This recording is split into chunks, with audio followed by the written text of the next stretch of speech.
আমার ছোট ভাই এখন কোথায় আছে? তাকে কেন আমাদের বাসায় দেখা যায় না?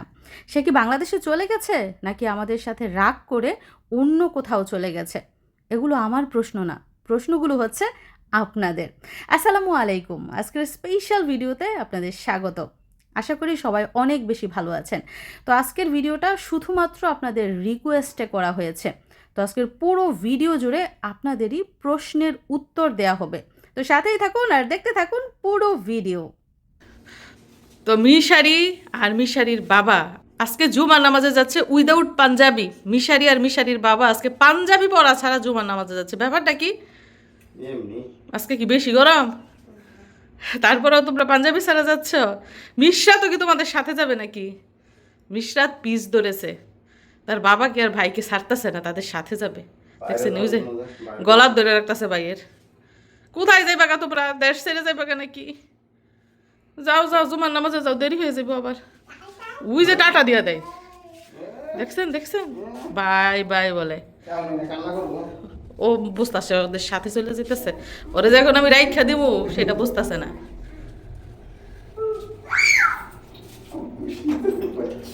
খুব খুশি, ওর সাথে বাইরে যেতেছে মাও দেখতো।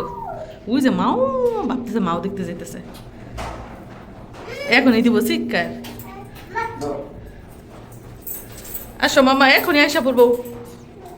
বাবু এসে বলে এই মিশারি আছে বাবুটা বাবু বাবু আসো আসো আসো, একটা বাবু এসে তাড়াতাড়ি যাও ভাই বাবুটা ধর ধর ধর ধর ধর দর দর দর, দৌড়ে আনো দৌড়ে আনো, বাউটা দৌড়ে নিয়ে আসো। বাউ এক্ষুনি নিয়ে আসবে।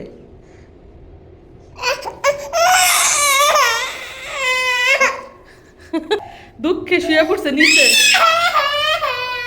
কি করি এখন বলেন তো? আমি রান্না করি কিভাবে, ওরে কোলে নেই কিভাবে? বলে মালে না, সোনামণি আমার সোনামণি না তুমি, আমার সোনামণি। এই তো এক্ষুনি আইসা পড়বো, তোমার বাবা মজা আনতে গেছে তোমার জন্য। আজকেও রান্না বান্না করছি, তবে আজকে মাংস না, আজকে হচ্ছে সবজি। এদিকটায় মশলা কষিয়ে নিয়েছি এবং ঝাল ঝাল করে তরকারি রান্না করব। বেগুন তরকারিতে ঝাল না হলে কিন্তু একটুও মজা লাগে না। তো এই পাশটাতে তো দেখতেই পাচ্ছেন মশলা কষানো হয়ে গেছে। এখন আমি বেগুনগুলো এই মশলার মধ্যে দিয়ে দিচ্ছি।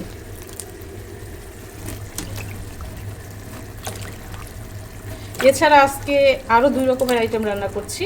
সেটা হচ্ছে নতুন একটা আইটেম, মিষ্টি কুমড়ার ভর্তা বানাবো।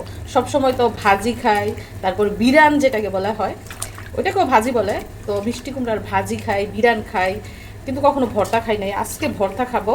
এছাড়া ভেন্ডি ভাজিও করেছি, আবার গতকালকে তরকারিও রয়েছে, ডালের বড়ি রান্না করেছিলাম কই মাছ দিয়ে, ওইগুলোও রয়ে গেছে। তো 4 রকমের তরকারি আর ভাত রান্না করেছি।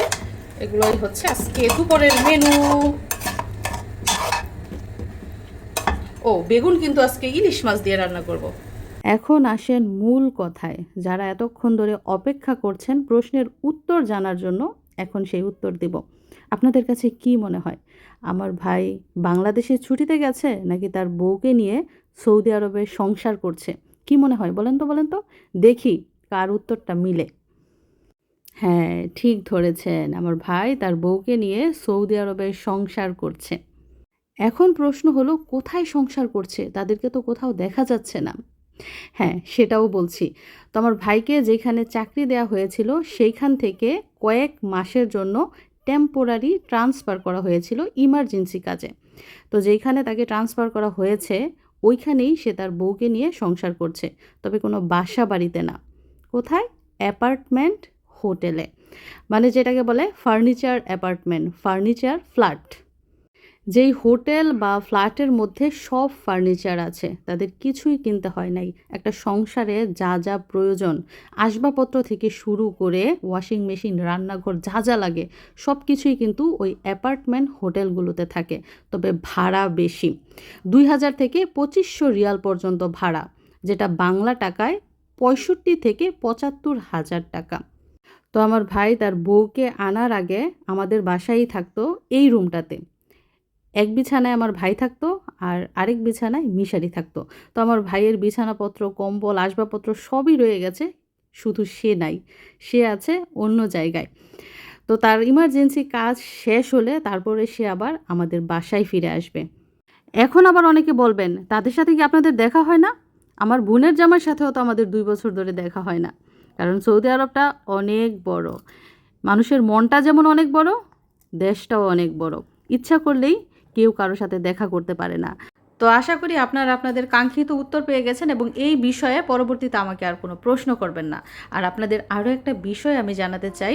তো অনেককে দেখবেন সৌদি আরবে কয়েক মাসের জন্য ফ্যামিলি নিয়ে আসে এবং বিলাসবহুল বাড়িতে থাকে। দেখলে মনে হবে নিজেদের বাসা কিংবা নিজেদের কিনা ফার্নিচার। আসলে এগুলো সবই হচ্ছে হোটেল কর্তৃপক্ষের।